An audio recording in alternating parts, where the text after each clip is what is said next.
Je sais pas sous quel nom il faut le mettre, mais j'avais envie de me centrer sur moi-même plus souvent.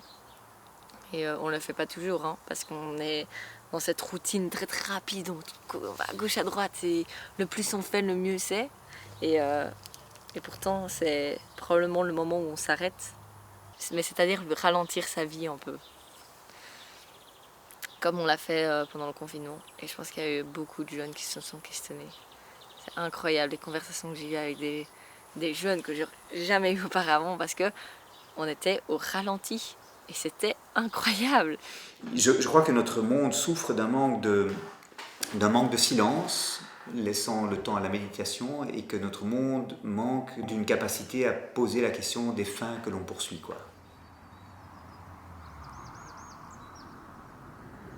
Les écologistes militants ont le sentiment de tourner un peu en rond ou de ne pas sortir de l'immanence de leur engagement. Donc ils s'engagent. Pour s'engager, il faut lutter contre la crise écologique, il faut faire des choses avec ce sentiment d'essoufflement. Ces militants qui s'épuisent parce qu'ils le font par l'extérieur, ils le font avec le muscle, ils le font avec le projet de savoir ce qu'il y a mieux à faire. Et donc il y a toute une force qui est mise là-dedans et à un moment on se vide de ça. Pour sortir de cette machine infernale, il faut arriver à se poser la question du sens, de quel est le sens profond et le but ultime, ou qu'est-ce qui dépasse simplement l'action que je dépose et qui lui fait porter du fruit dans la durée. Il y a une voix intérieure qui est peut-être pas, peut-être moins urgente que le que faire, mais en fait elle est plus importante. C'est peut-être qu'au bout du compte, nous n'avons pas compris que la question du climat n'est finalement encore qu'une question locale dans des enjeux qui sont beaucoup plus larges, que je vais nommer trop rapidement, le sens de la vie.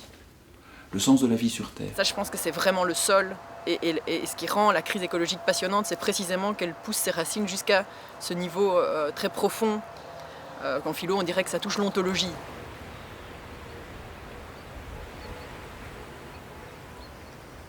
Parce que l'ontologie, c'est généralement inconscient, implicite, mais c'est le fondement finalement de tout le reste de notre modèle de société et de notre compréhension de nous-mêmes. Et que donc, tant qu'on n'est pas un peu d'accord sur le sens de la vie sur Terre, c'est un peu difficile d'aller faire une réparation locale, même si cette réparation, elle tient vraiment au thermostat global, parce qu'il s'agit quand même du climat.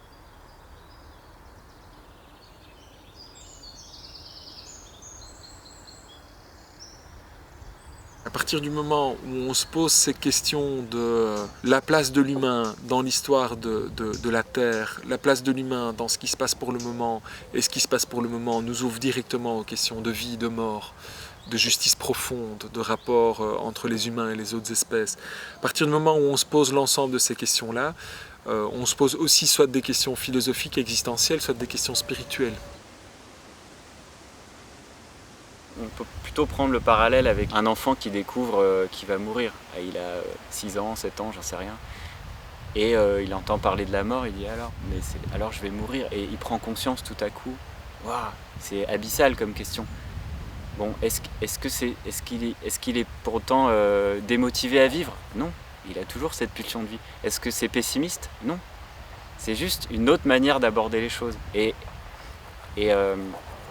la question que faire, elle devient absurde. Tu vois, un enfant de 6 ans, il va pas dire « Oh, je vais mourir ». Que faire? Ça n'a aucun sens. Par contre, ça remet en question toute sa vie, toute sa perspective. Ah ouais, donc chaque année de plus, c'est une année de moins.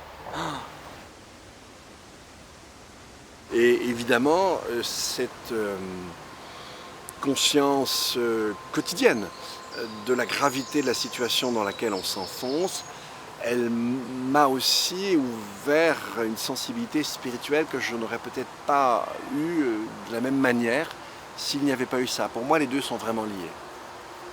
À l'effondrement du monde extérieur autour de moi, j'ai essayé de répondre par un début, franchement je ne suis pas très bon, je le dis tout de suite, par un début d'enrichissement intérieur. Il y a beaucoup d'expérimentations qui se font aujourd'hui. D'éco-campus, d'éco-villages, d'économie circulaire, etc. De commun, par des hommes et des femmes qui sont inspirés d'une manière extraordinaire, enfin qui font mon admiration aujourd'hui.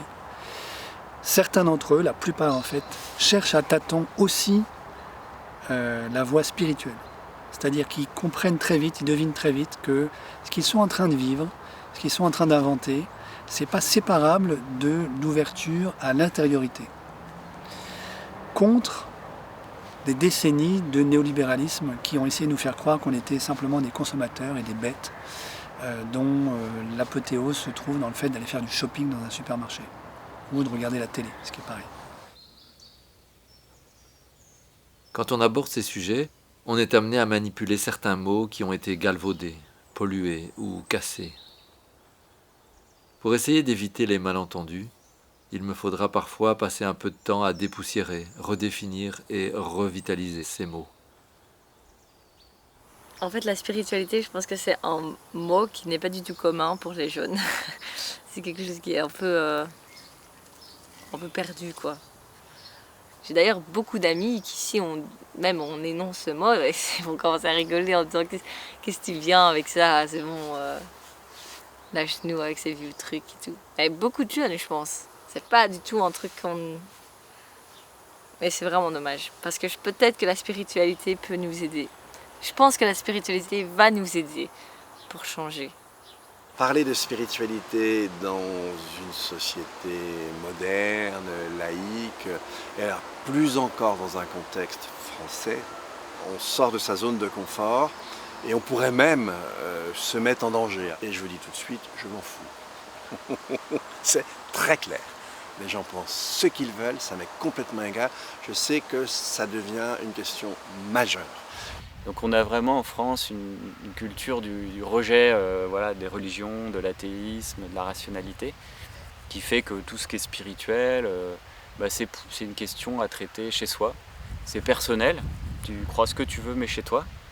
Le fait que nous on amène des questions spirituelles, les gens l'ont pris en France comme si c'était une question personnelle, comme si c'était dépolitisant. C'est plus politique, c'est plus collectif, c'est personnel. Chacun va résoudre la question de l'effondrement chez soi. C'est absurde en fait. Alors que la question spirituelle, elle est on ne peut plus collective. Le fait d'avoir un récit commun, de faire sens, les questions émotionnelles. Tu peux pas faire un deuil tout seul. Un deuil, ça se fait forcément avec une communauté, avec une famille, avec des gens. Au contraire, c'est ce qui soude les communautés. Quel est le rapport au monde, aux animaux? Est-ce qu'il faut les manger? Est-ce qu'il faut les massacrer? Est-ce qu'il faut avoir de l'empathie? Tout ça, c'est des questions fondamentales qui sont spirituelles et qui sont éminemment collectives. C'est pas du tout individuel. Parce que la crise écologique, si c'est vrai qu'elle a des racines ontologiques, c'est pas quelque chose qui relève du privé. C'est qu'il y a une ontologie publique. Et il faut pouvoir questionner cette ontologie publique, tout en restant évidemment dans le cadre de la discussion et du débat démocratique. En fait, le modèle libéral nie ses propres présupposés. Elle fait comme si ce modèle-là était en suspension dans l'air et qu'il n'était pas finalement alimenté lui-même par une certaine vision de l'humain, de l'éthique et une certaine ontologie, inconsciemment. Et on s'interdit de questionner ces soubassements anthropologiques en prétendant à une forme de neutralité, comme si finalement il n'y avait pas une vision de l'humain, de la nature et de la réalité qui s'imposait comme un rouleau compresseur à l'échelle de la planète à l'heure actuelle. Une fois de plus, en matière d'urgence, c'est le détour qui est indispensable. Il y a urgence climatique, le détour cosmologique est fondamental.